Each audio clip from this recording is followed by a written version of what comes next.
अब मैथ्स का रिव्यू आ गया दिसंबर 23 का और मैक्सिमम बच्चों से यही पता चला कि पेपर जो था वो टफ था। आप अपना राय ज़रूर बताइएगा कि कैसा था पेपर। हालांकि जो मैक्सिमम स्टूडेंट्स थे 10-15 से पता चला कि मैथ्स का पेपर टफ था। अकाउंट्स और लॉ ये दोनों से तो बिल्कुल ही टफ था। देखिए मैथ्स का पेपर हमेशा से टफ रहता है। हालांकि ये भी बताइएगा अगर आपको कोई क्वेश्चन ऐसा दिखा हो जो कि आपको लगा हो कि रॉन्ग सेट हो गया हो जिस पे ग्रेस मार्क्स मिल सके। लेकिन ओवरऑल पेपर जो था वो टफ था, आसान बिल्कुल नहीं था। लेंदी हो गया, टाइम कंज्यूमिंग भी हुआ और बहुत स्टूडेंट्स के लिए टाइम कंज्यूमिंग हुआ है, एक दो के लिए नहीं। अगेन आई एम सेइंग आपके लिए कैसा था आप जरूर बताइएगा। कुछ कुछ क्वेश्चंस थे जो कि अनसोल्व रह गए। अनसोल्व क्यों रह गए होंगे? क्योंकि आपके पास टाइम कम था, ठीक है, और इस वजह से बहुत सारे लोग थे जिनके कुछ क्वेश्चंस छूट भी गए हो, जो उनमें थोड़ा सा टाइम अगर रहता है तो वो बना पाते। ओवरऑल पेपर इजी नहीं था और आउट ऑफ द एक्सपेक्टेशंस भी कह सकते हैं। हालांकि कुछ कुछ क्वेश्चंस ऐसे भी थे जो मॉड्यूल से भी थे, मतलब सिमिलर थे मॉड्यूल के, ठीक है, मॉड्यूल के सिमिलर भी क्वेश्चंस थे, फॉर्मूला बेस्ड क्वेश्चंस भी थे। तो ओवरऑल अगर देखा जाए तो पेपर डिफिकल्ट था, ऐसा नहीं था कि इजी था, डिफिकल्ट था, रियली मैं बता रहा हूँ।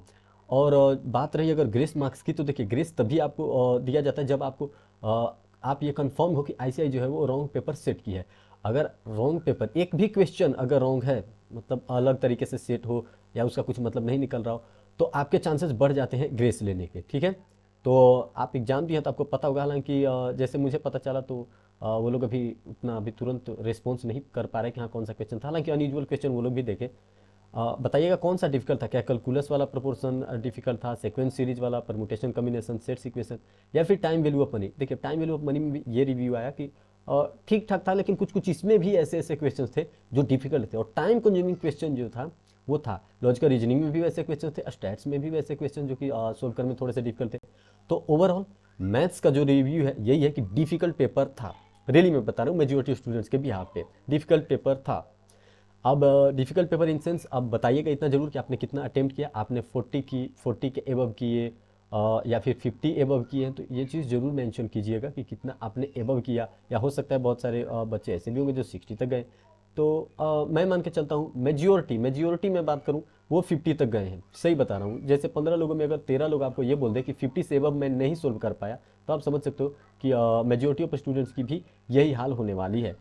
लेकिन कोई दिक्कत की बात नहीं है। अगला इकोनॉमिक्स और बीसीके का एग्जाम है, जिसमें अगर आप थोड़ा सा एफर्ट लगा दे, थोड़ा सा, इसमें ज़्यादा नहीं चाहिए, इको बीसीके में तो यू कैन डू बेटर। और इससे क्या होता है आपका ओवरऑल 200 प्लस हो जाता है। और अगर 200 प्लस हो जाता है और अगर मैथ्स में 38 और 39 आता है, 37 आता है, तो आईसीआई खुद ऐसा बोलती है कि मैं ऐसा मार्कशीट इशू नहीं होने देती जिसमें 1 2 3 से मार्क्स से स्टूडेंट फेल हो गया हो। ग्रेस मार्क्स देकर वो लोग आपको पास कर देते हैं। तो you can believe on their words. हालांकि ऐसा नहीं है कि हर बार ऐसा होता है कि वो पास ही कर देते हैं, 1 2 मार्क्स से देखा भी गया है कि बच्चे फेल भी हुए हैं। लेकिन कोई दिक्कत की बात नहीं है। ओवरऑल पेपर डिफिकल्ट था, आसान तो बिल्कुल नहीं कह सकते। आप अपना रिव्यू जरूर दें कि आपको कौन सा सेक्शन जो है वो सबसे डिफिकल्ट लगा। स्टैट्स लगा, लॉजिकल रीजनिंग लगा, टाइम वैल्यू ऑफ मनी लगा, कैलकुलस लगा, कौन सा ऐसा पोर्शन जो आपको डिफिकल्ट लगा जरूर बताइएगा। हालांकि रिव्यू के अकॉर्डिंग मैथ्स वाला जो पोर्शन है, जैसे ये subjects sequence series, calculus, permutation combination, इसमें थोड़े से बच्चों को डिफिकल्ट आई है।